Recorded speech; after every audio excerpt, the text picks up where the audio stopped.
के अफसर कर्मचारी संक्रमित पाए गए हैं। दिल्ली में अभी तक के मामलों की बात की जाए तो 24 घंटे में 10,774 केस आए हैं। सुप्रीम कोर्ट में जितनी सुनवाई होती है अब उस पर भी असर पड़ रहा है। पंकज जैन, अलग हालात नहीं है मुंबई के रास्ते पर दिल्ली, या कहें कि उसको भी छोड़ दिया पीछे। अब केजरीवाल की बैठक, मंथन किस बात पर, चैलेंज सबसे बड़ा क्या है?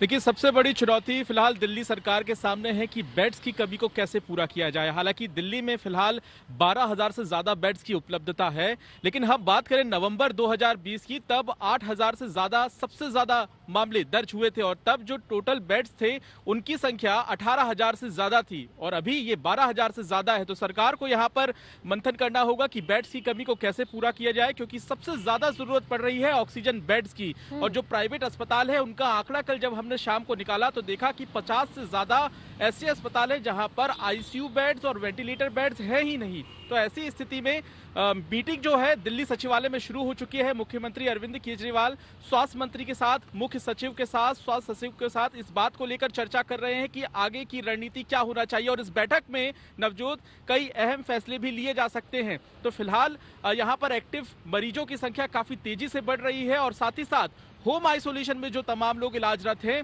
उनके लिए भी चुनौती है, क्योंकि अगर वो घर पे इलाज करवा रहे हैं तो ज्यादा ऐसे लोगों की जरूरत होगी जो उनको फोन कॉल करके सही जानकारी दे सके। बिल्कुल, लेकिन इस बीच दिल्ली के स्वास्थ्य मंत्री क्या कह रहे हैं, जरा वो सुनते हैं।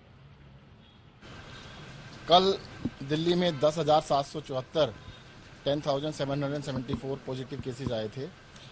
पॉजिटिविटी थी 9.43% और टेस्ट किए गए थे 1,14,288, मतलब 1,15,000 के करीब टेस्ट किए गए हैं दिल्ली में। और पूरे देश में कल देश का रात को जो रिपोर्ट आ रही थी उसमें 1,70,000 से भी ज़्यादा ऊपर क्रॉस कर गया नंबर।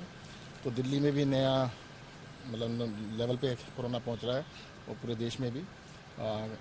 लोगों से बस यही अपील है कि भाई घर से तभी निकले जब बहुत ज़रूरी हो और कोरोना को रोकें। घर से बाहर निकले तो मास्क लगा के निकले, बिना मास्क के ना निकले। मुख्यमंत्री, दिल्ली के स्वास्थ्य मंत्री, स्वास्थ्य सचिव लगातार इस वक्त बैठक कर रहे हैं, मंथन हो रहा है। लेकिन चैलेंज यहां पर सबसे बड़ा यह भी कि कोर्ट परिसर तक अब कोरोना की दहशत। सुप्रीम कोर्ट में भी मामले सामने आ गए। संजय शर्मा की रिपोर्ट देखिए।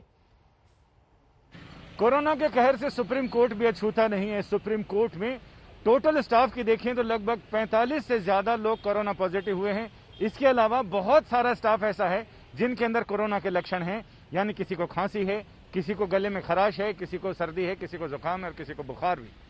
ऐसे में 45 लोग तो कोरोना पॉजिटिव हो चुके हैं। सुप्रीम कोर्ट में एक बार फिर जो फिजिकल हियरिंग की बातें चल रही थी वो अब वर्चुअल हियरिंग पर आकर टिक गई हैं।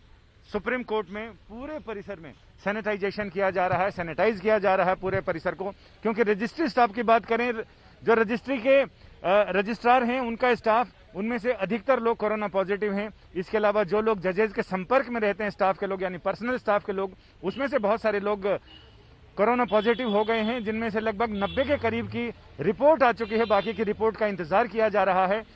कोर्ट में सैनिटाइजेशन की वजह से तमाम कोर्ट्स, तमाम बेंच 1 घंटा देरी से बैठ रही हैं, लेकिन पूरे परिसर में हड़कंप सा मचा है। हर तरफ लोग एक दूसरे को शक भरी निगाहों से देख रहे हैं।